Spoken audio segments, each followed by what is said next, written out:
हम में से बहुत से लोगों के जहन में ये सवाल होता है कि अगर उनके घर में जन्माष्टमी के दिन कुछ अनहोनी हुई, जैसे कि किसी की मृत्यु, और वो जन्माष्टमी का त्यौहार मनाना चाहते हैं, लड्डू गोपाल की सेवा करना चाहते हैं, तो क्या ये पॉसिबल है?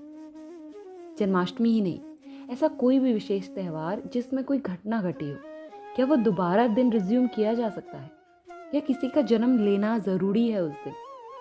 तो ये सवाल का जवाब आपको कुछ यूँ मिलेगा। आपने शुभ और अशुभ दिन की बात सुनी होगी, लेकिन कोई भी दिन अशुभ नहीं होता, क्योंकि सूरज तो हर दिन निकलता है।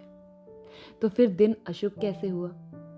आप चाहो तो लड्डू गोपाल की पूजा आराधना शुरू कर सकते हो, क्योंकि कहते हैं कि भगवान को हर समय पूजना चाहिए, सर्वत्र है। और ऐसा भी माना जाता है कि भगवान हर इंसान के अंदर विराजित है, तो शायद आपके दुश्मन के अंदर जाकर वो आपका काम सार्थक कर दे।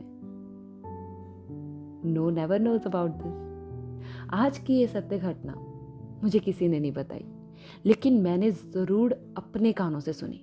और जब मैंने ये सुनी ना, तो आप मेरा विश्वास मानिए कि मेरे भी रोंगटे खड़े हो गए।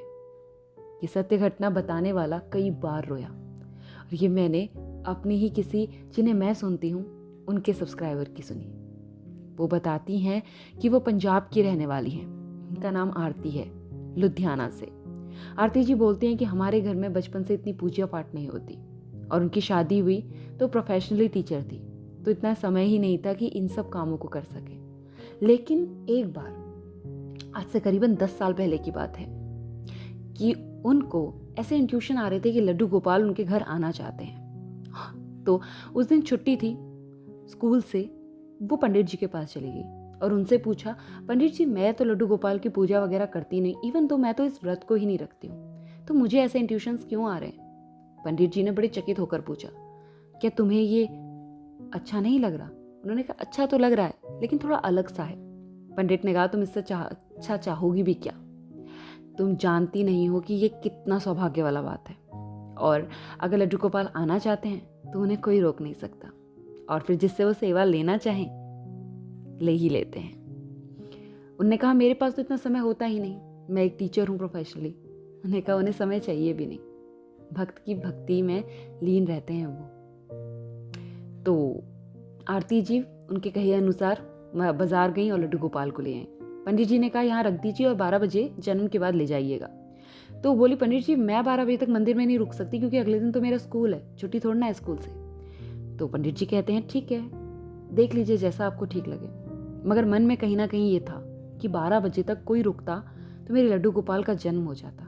और तभी कोइंसिडेंटली उनके भैया और भाभी, जिनका नाम पूजा था, वो आ जाते हैं। वो अपने भाभी से बोलती हैं तो भाभी मान जाती हैं और मंदिर चली जाती हैं। 12 बजे उनके जन्म के बाद वो घर आती है लड्डू गोपाल को लेकर।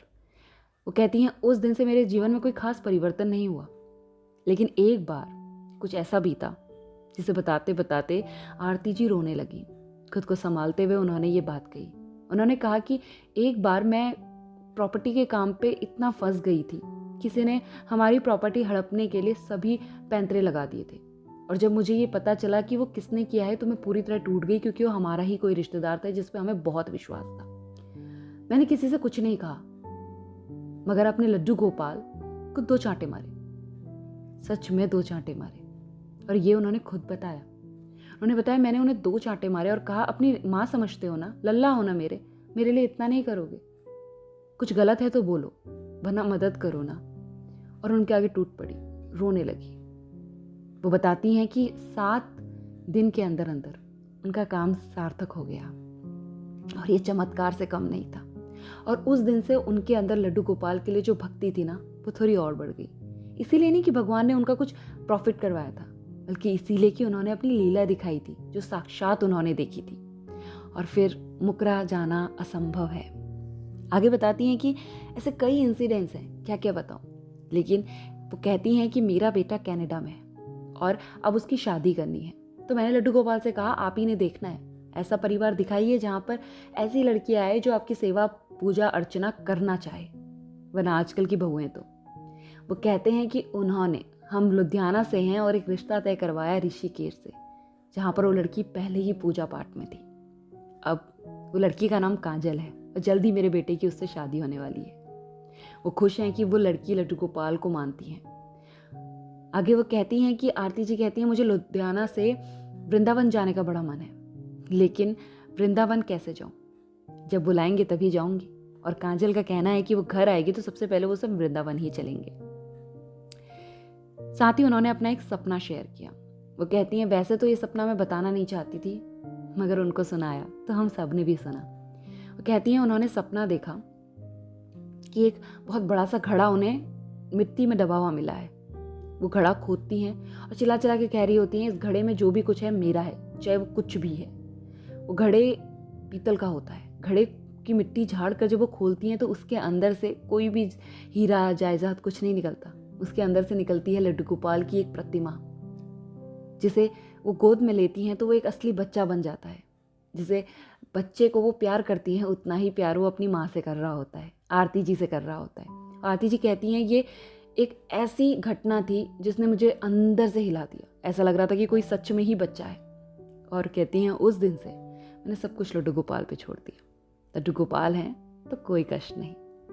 ये सत्य घटना सुनाते सुनाते वो न जाने कितनी बार रोई। वो कहती हैं ये लीलाधर हैं, लीलाएं करते हैं और इनका चमत्कार बखान नहीं किया जा सकता। तो मैं तो बहुत ज़्यादा इंस्पायर हुई और आई होप आप लोग भी हुए होंगे। वाणी से ही लगता है। अगर आपको ये सत्य घटना पसंद आई और ऐसी ही सत्य घटनाएं सुनना चाहते हैं तो चैनल को सब्सक्राइब कीजिए, वीडियो को लाइक कीजिए, अपने फ्रेंड्स के साथ शेयर कीजिए, क्योंकि जैसा कि मैं कहती हूँ भक्ति और प्रेम बढ़ाने से बढ़ता है। और साथ ही जो लोग भगवान की भक्ति में है ना, वो जानते हैं इसमें कितना परम आनंद है। तो वीडियो को लाइक कीजिए, सब्सक्राइब कीजिए। जल्द लौटूंगी एक अच्छी सी सत्य घटना के साथ। तब तक अपने लड्डू गोपाल का ख्याल रखिए, अपने परिवार का ख्याल रखिए और कमेंट में लिखते हुए जाइएगा श्री कृष्णा, राधे राधे।